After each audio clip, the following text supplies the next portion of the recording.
حضرت عمر فاروق رضی اللہ عنہ امیر المومنین ہیں.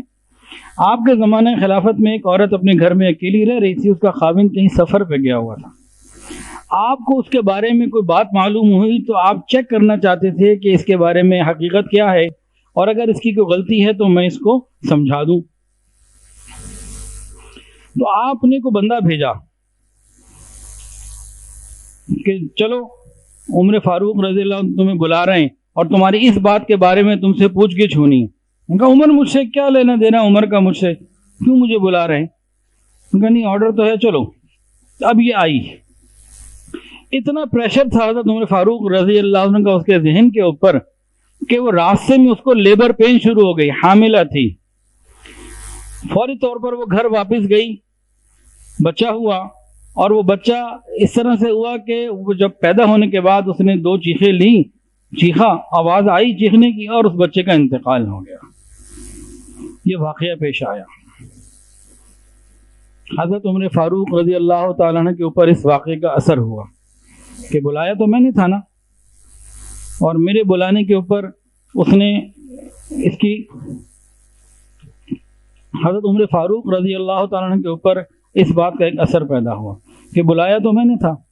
انہوں نے صحابہ کرام کو جمع کیا کہ بھی بتاؤ کیا اس معاملے میں میرے اوپر کوئی تاوان، کوئی دیت، کوئی چیز آتی ہے؟ تو تمام صحابہ نے کہا آپ تو امیر المومنین ہیں، لوگوں سے سوال جواب کرنا، ان کے حالات کی تحقیق کرنا، ان کو ادب سکھانا، ان کو صحیح راہ راست پر رکھنا، یہ سب آپ کی ڈیوٹی ہے. تو آپ نے تو سمپل اپنی ڈیوٹی پوری کی ہے، اس کے علاوہ تو آپ نے کچھ نہیں کیا.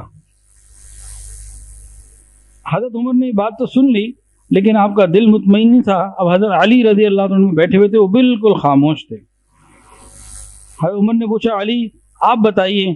تو حضرت علی نے کہا اگر ان لوگوں نے اپنی رائے دی ہے تو انہوں نے غلط رائے دی ہے، اور اگر انہوں نے آپ کی طرفداری کی ہے، آپ کی فیورٹ، آپ کی فیور میں یا آپ کے احترام میں آپ کے ساتھ یہ نرمی کا معاملہ کیا ہے، تو ان لوگوں نے پھر آپ کے ساتھ بھی خیر خواہی کوئی نہیں کی. ان لوگوں نے آپ کے ساتھ تو خیر خواہی نہیں کی. اب حضرت عمر نے پوچھا اچھا علی آپ بتائیے کہ پھر کیا معاملہ ہے، صحیح بات کیا ہے؟ حضرت علی رضی اللہ عنہ ارشاد فرمایا میری رائے یہ ہے کہ آپ کو خون بہا دیت ادا کرنی ہوگی. آپ کے حکم کی وجہ سے وہ عورت گھبراہٹ میں مبتلا ہوئی، گھبرائی، اور آپ کے پاس آتے ہوئے اس کی لیبر پین شروع ہو گئی، اور وہ جلدی کے اندر سارا کام ہوا، بچے کا انتقال ہو گیا. تو آپ کے اوپر دیت آتی ہے، آپ دیت ادا کریں. تو حضرت عمر فاروق رضی اللہ تعالی عنہ نے دیت باقاعدہ ادا کی. یہاں سے اس واقعے سے بات کیا سمجھنی ہے؟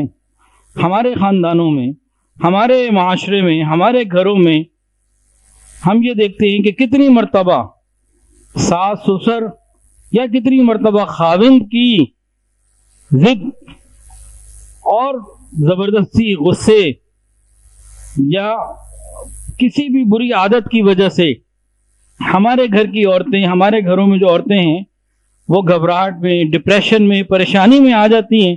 پھر مختلف قسم کے نقصانات آتے ہیں.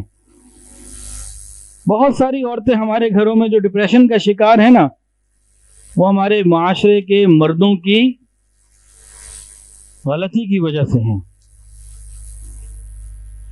کئی جگہ شوہر کی اکثر اوقات شوہر توجہ نہیں دیتا. تو اگر حضرت عمر فاروق رضی اللہ تعالی عنہ کو دیت ادا کرنی پڑ رہی ہے اور انہیں ادا کی، تو کیا خیال ہے جی؟ آج کل اگر کسی ماحول میں، کسی سسرال میں، کسی گھر میں کسی عورت کو جب مردوں نے، گھر والوں نے شدید دباؤ کا شکار کیا اور دباؤ میں آ کر وہ خود بھی بیمار ہو، تکلیف میں وقت گزارے، کسی کا مس کیریج ہو جائے یا کسی کے ساتھ کوئی اور معاملہ پیش آ جائے، تو کیا قیامت کے دن یہ لوگ ذمہ دار نہیں ہوں گے؟ بالکل ذمہ دار ہوں گے. حضرت علی رضی اللہ عنہ کے اس فیصلے سے یہ بات ثابت ہوتی ہے کہ بالکل ذمہ دار ہوں گے. تو گھروں میں ازدواجی زندگی میں محبت کے ساتھ وقت گزارنے کی ضرورت ہے، تحمل مزاجی کے ساتھ وقت گزارنے کی ضرورت ہے۔ یہ تو ٹھیک ہے کہ یہاں ہمارا روب دبدبہ چل جائے گا کہ ہم شوہر ہیں، ہم جناب قوت والے ہیں، ہماری مرضی جو مرضی کریں، لیکن بہرحال مظلوم کی آہ جب لگتی ہے نا تو پھر زندگی تباہ ہو ہی جاتی ہے۔